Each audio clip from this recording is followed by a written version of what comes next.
Tantor Audio, a division of Recorded Books, presents Murder in a Somerset Village, utterly addictive, cozy mystery fiction. By Jon Harris, narrated by Henrietta Meire. Chapter 1. Julia stood in the cold, echoey space of the garden centre and stifled a yawn as Mark examined the display of paint cans in great detail. The sedate pace of village life trundled on, and Julia's only worry was the amount of painting that lay in her future, little suspecting that her friend already lay dead. Her boyfriend tore his eyes briefly away from the paint selection and looked at her questioningly. "Something the matter?" he asked. Julia forced herself to hold back a catty reply about watching paint dry.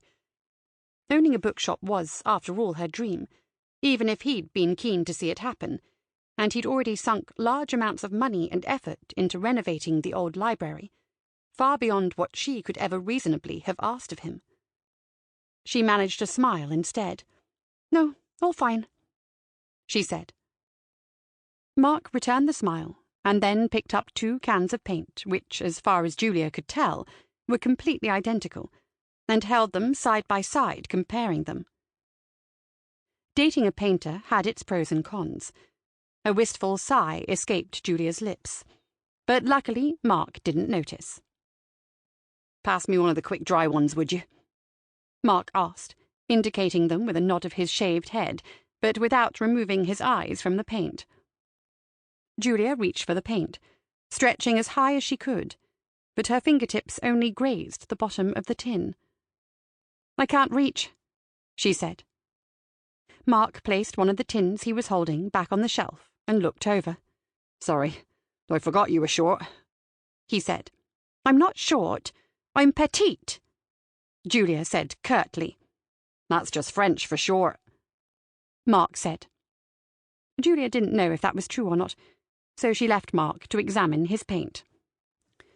From immediately behind Julia's shoulder, a song boomed out, and she gave a little start, her slight frame jumping. For the 3rd time since they'd been there, the face-height TV screen launched into its advert for wood varnish, the brightly dressed presenter loudly extolling its virtues and value. Julia found something in their fixed smile and unblinking glare disturbing. Perhaps she was just in a bad mood. The presenter's performance was interrupted by the sound of Julia's own singing as her phone went off, filling the hall with a personalized ringtone of her serenading her fur baby Rumpkin with "Who Let the Dogs Out?", the animal in question yapping furiously out of time in the background. Wandering a few paces away so she could hear over the advert, Julia pulled her phone from her coat pocket. A photo of Sally was lighting up the call screen. Sally was her friend and sometimes colleague. Julia hoped she was calling in the first capacity. "Hi, Sally," Julia said, thumbing the answer button and cutting the song mercifully short. "Hi, chicken," Sally's voice replied. "How are you?" "All good, thanks. What's up?" Sally's voice was as sweet as one of her pies when she replied, "Oh, nothing much. Ivan was wondering if you could cover a waitressing shift tomorrow. Barry didn't show up today, and we've been absolutely slammed." Well, it seemed she was calling in the second capacity. "I really need to give Mark a hand painting the shop. He's already doing so much. Anyway, maybe Barry will show tomorrow. I'm not sure Ivan would take him even if he did," Sally said. "He was furious with him. Said that he'd never let Barry darken the barley mows doors again." Julia bit her lip. Not that she'd blamed the landlord for finally throwing in the towel with Barry. The number of times he'd shown up late or missed shifts altogether beggared belief. "Please?" Sally implored. "Fine," Julia said. "I'll square it with Mark, but I expect he can cope without me." Thanks so much. Maybe on my day off I can pop in and help with the painting." Julia had heard that one before. Besides, she still had terrible, terrible memories from when the 2 of them had painted the living room, and she wasn't entirely sure it was a bad thing if Sally stayed away. Julia made her way back to Mark, finding him still looking at the same 2 paint cans. "Problem?" he asked, not looking up. "Sally called. Apparently Barry hasn't been showing up to work again. She wanted to know if I could cover his shift tomorrow." "Yeah, fine," Mark replied. "Really? I thought you'd be mad," Julia said. Mark shrugged. "It's not ideal.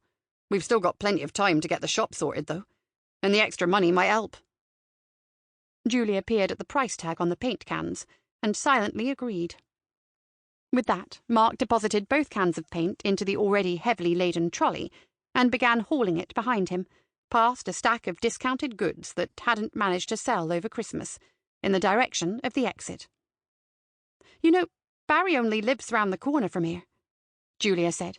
"We could call in on the way home and see if I can actually talk some sense into him."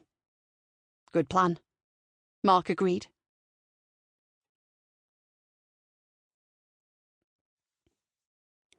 The rain had slackened to a drizzle that danced in the van's headlights. Julia hated this time of year, the dark evenings and the freezing cold dog walks.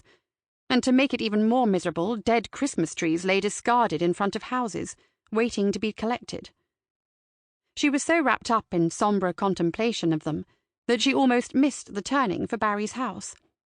"Here," she said suddenly, pointing across the road. With impressive reserve, Mark eased the brakes on just in time to turn off the road towards the spacious driveway. As he did so, a little white Micra came shooting out, its headlamps still off, and swerved onto the road with an audible squeal of rubber.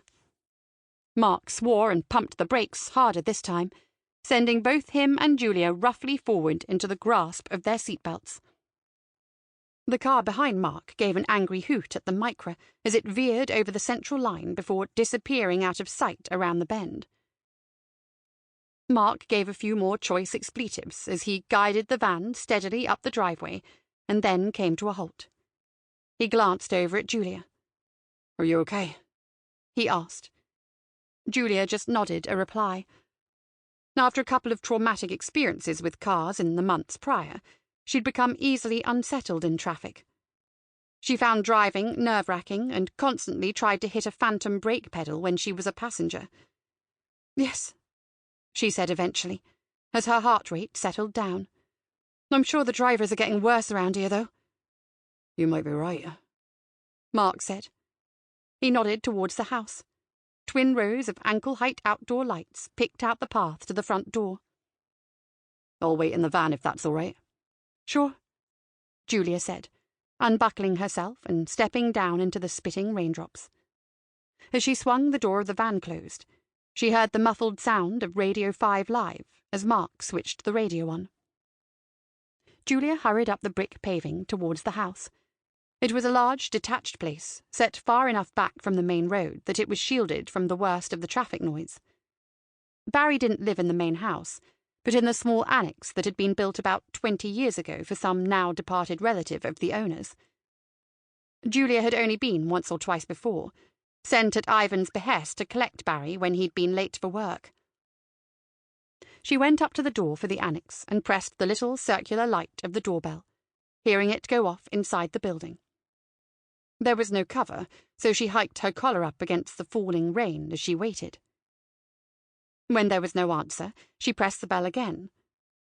She was about to give up, but glancing to her side she could see daggers of light shining out from between the slats of the blind, and pounded loudly on the door. As her fist landed, the door, evidently unlocked, swung open on its hinges. Barry's modest kitchenette stood behind the now open doorway, but there was no one there. "Barry?" Julia called, hearing her voice echoing back at her. Keeping her toe just outside the threshold, she leaned her body through the door to see round into the kitchenette and called again, louder. "Barry!"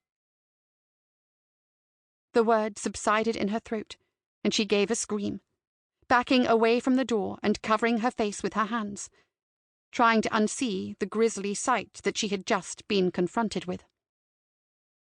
Her frame shook with sobs as she kept her eyes screwed tightly shut, oblivious to Mark rushing towards her until he put his arms around her. "What is it?" he asked. "What's the matter?" She opened her eyes to see Mark's angular face contorted with worry for her. At first, she couldn't get the words out. She forced away the images of Barry lying on his kitchen floor, in a pool of blood. "It's Barry," she finally managed. "He's dead." "Dead?" Mark asked, eyes widening. "Are you sure?" Julia nodded. "I'd better call Dad," Mark said. Chapter 2.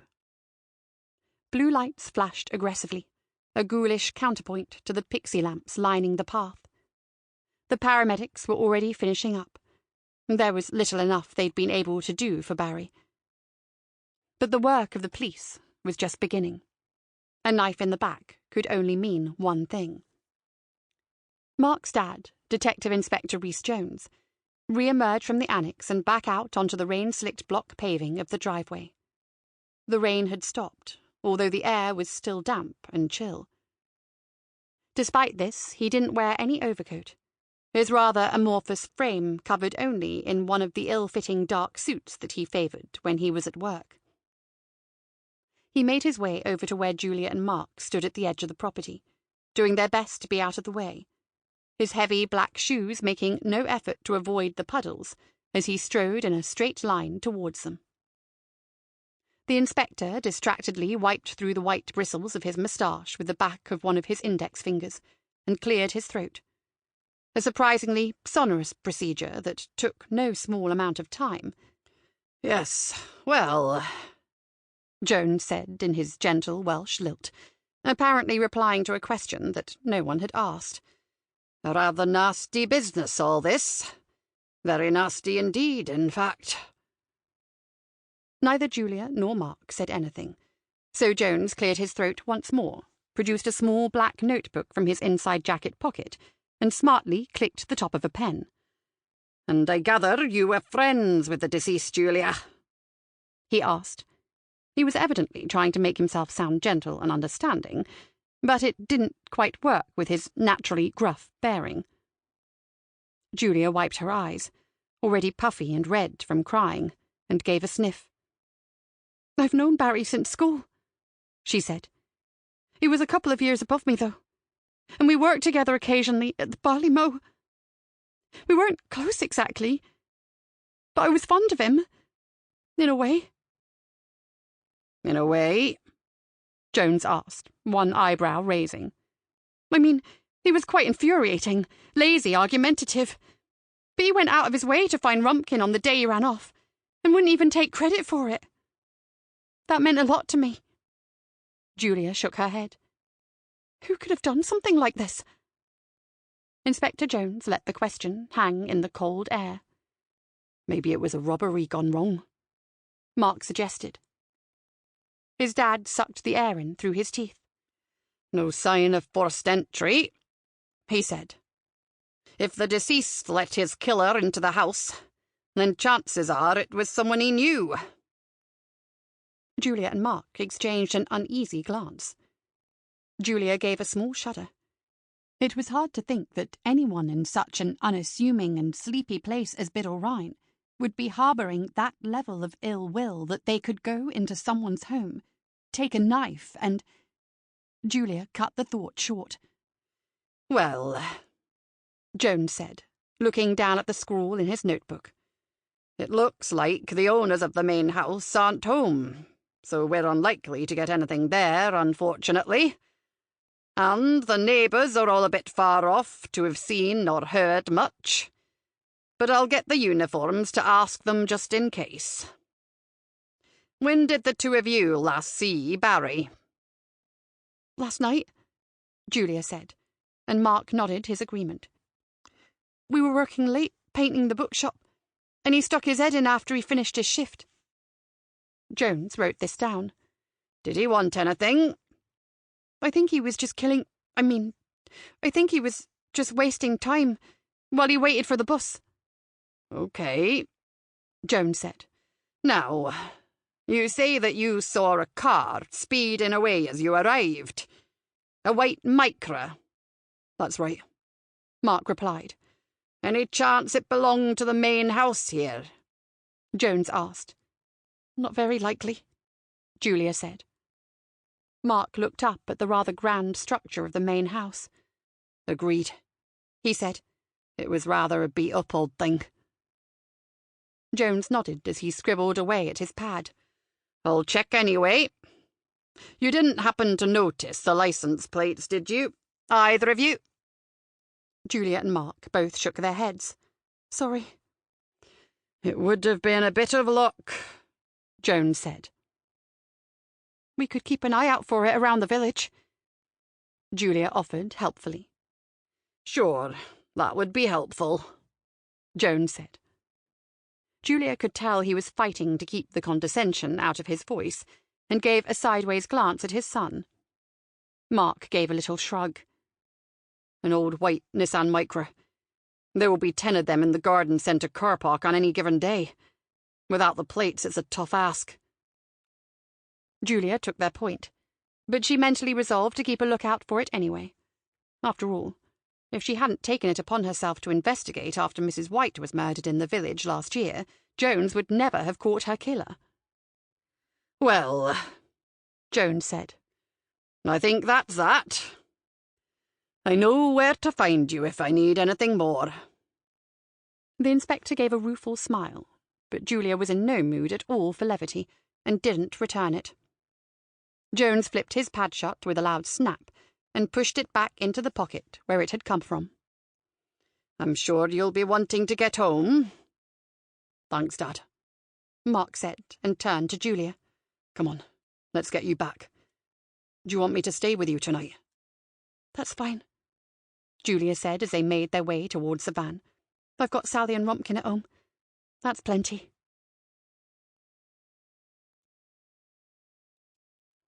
As Mark's van pulled away up the quiet residential street, Julia made her way up the driveway towards the front door, squeezing past the weathered paint of Sally's car to get there. It wasn't late, only about 9:30, but Julia felt like she could collapse into bed and sleep for a whole day, she was so tired. She let herself into the house, the door opening straight into the living room at the foot of the stairs, flicking the hall lights on as she entered. Either hearing the door slam or noticing the light in the hall, Sally appeared at the top of the stairs and raced down. Her blonde curls were tied back pragmatically, and she was wearing a plain, fitted black outfit that suggested she had only recently returned from work at the pub. Julia also noted that she was wearing a solemn, worried expression on her normally bubbly and cheerful face. I take it you've already heard, then, Julia said as she took her coat off and added it to the pile under the stairs. Sally arrived down on the ground floor and enveloped her friend and housemate in a warm hug. News travels fast in Biddle Rhyne. You know that, Sally said, still holding her tightly. Eventually, Julia managed to wriggle her slender frame free and could sense Sally looking her up and down. How are you, chicken? Sally asked. Julia did her best to smile, but it didn't go well. You know, she said. And how are you? You knew him better than I do. Or did, she mentally corrected herself. Sally was only a year below Barry in school, and the two of them had worked together at the Barley Mow far more than she had, since she only covered the odd shift. Sally waved the question away. Yes, but finding him like that, it must have been just awful.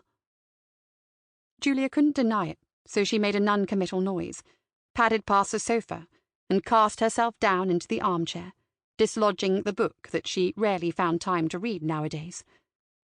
In front of her, the gas fire by the bookshelves was burning away, the warmth spilling out of it. Rumpkin lay on his side directly in front of it, toasting his belly. At first appearance, he might be taken to be asleep, but Julia was wise to this, and could see one eye, glinting slightly in the firelight, regarding her lazily. Come here. Julia clicked her fingers at the animal. She saw an ear twitch, but she hadn't elicited any further movement. She snapped her fingers again and repeated the command. Come here. The terrier loved her, she knew, but apparently he loved the gas fire more.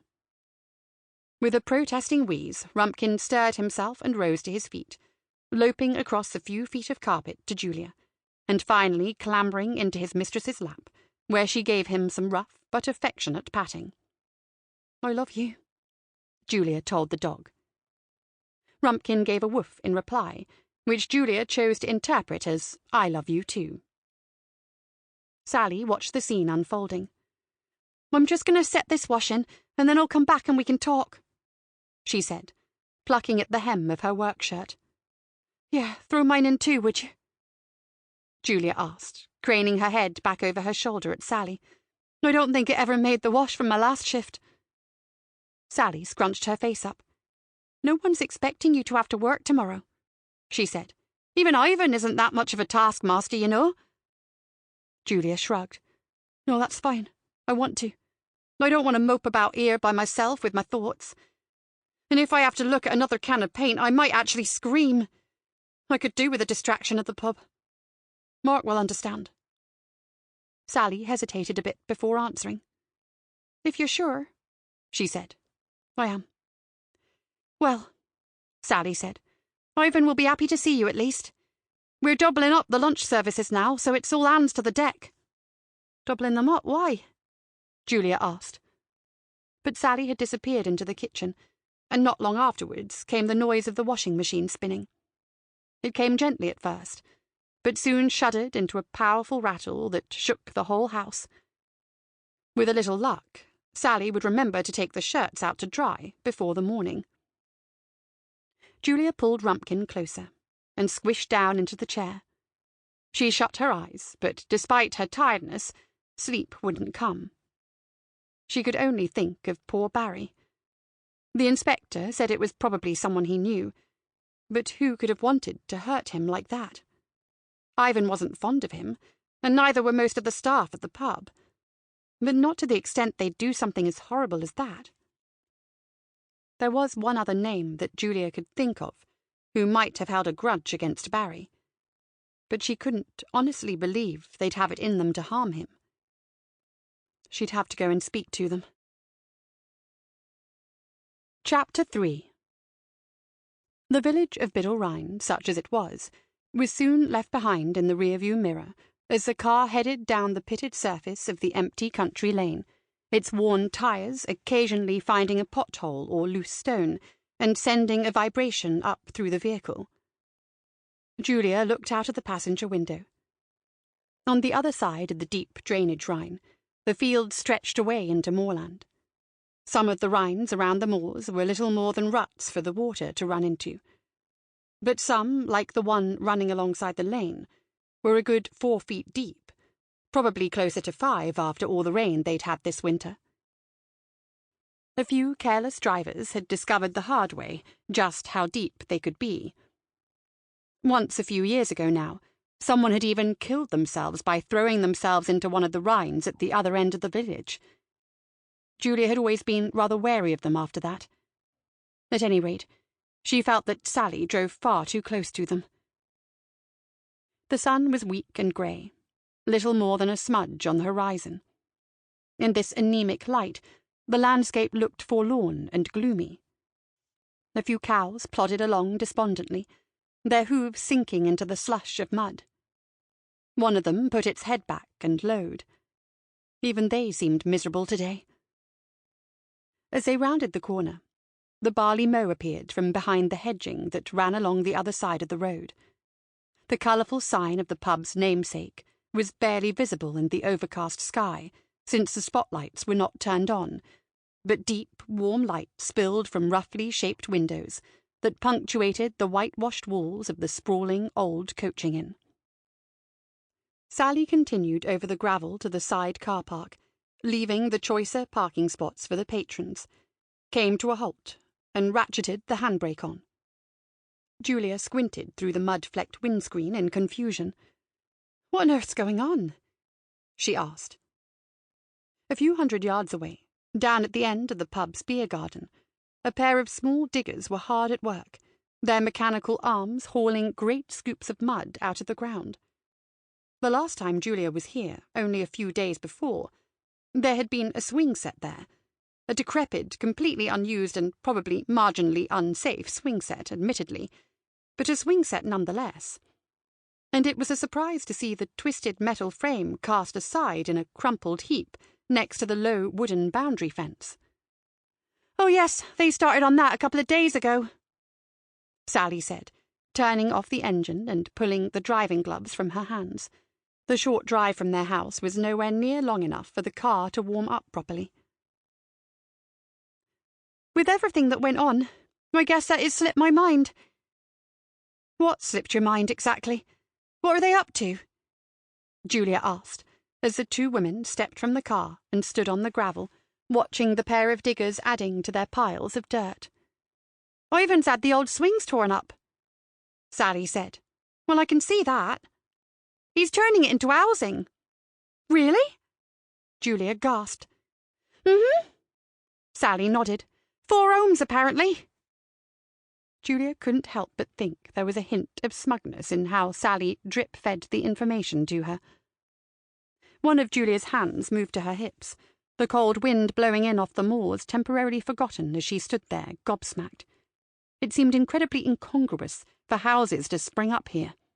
The barley mow had always marked the edge of the village, with only a few small and isolated farms beyond it, the moors running unbroken for miles.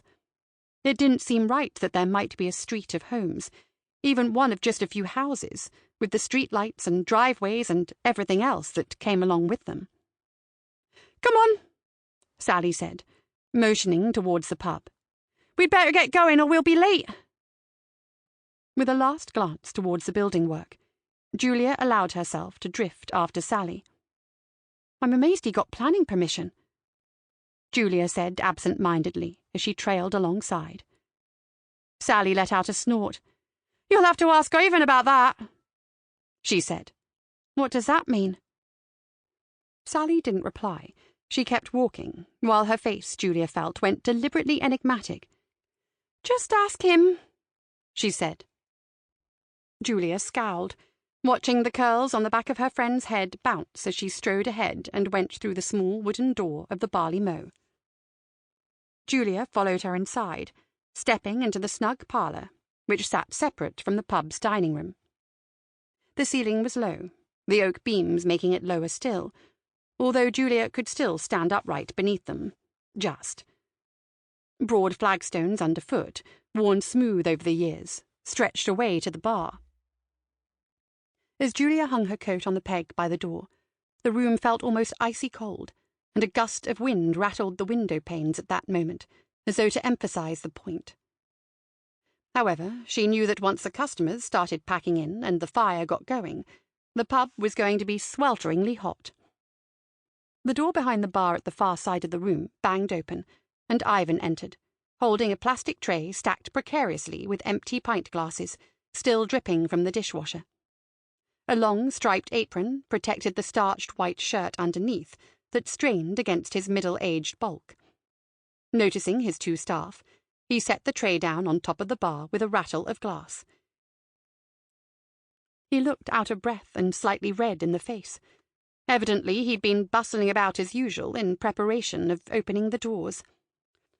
"Hi, girls," Ivan said, leaning heavily forward on the bar as he caught his breath. He looked like he was struggling for words. He ran a hand through his rapidly thinning hair, and his mouth opened and closed a couple of times before he spoke again. "I was terribly sorry to hear about Barry, and that you had to be the one to find him, Julia." Julia mumbled something along the lines of a thank you, just as unsure as Ivan was of how to go about this conversation. Luckily, Ivan saved her by continuing on. "I feel rather bad now for some of the things I said about him yesterday." Julia guessed this was aimed more at Sally than at her, as she still wasn't sure exactly what Ivan had said about the late waiter yesterday. It didn't take a genius to realise it had been rather colourful, though. "I was never all that fond of the lad, truth be told, but, well, you know." Julia did know. Someone being work-shy and tardy didn't mean that you wanted to see them dead, she hoped. This time the conversation did stall, and the three of them stood in awkward silence, avoiding catching each other's eyes. Sample complete. Ready to continue?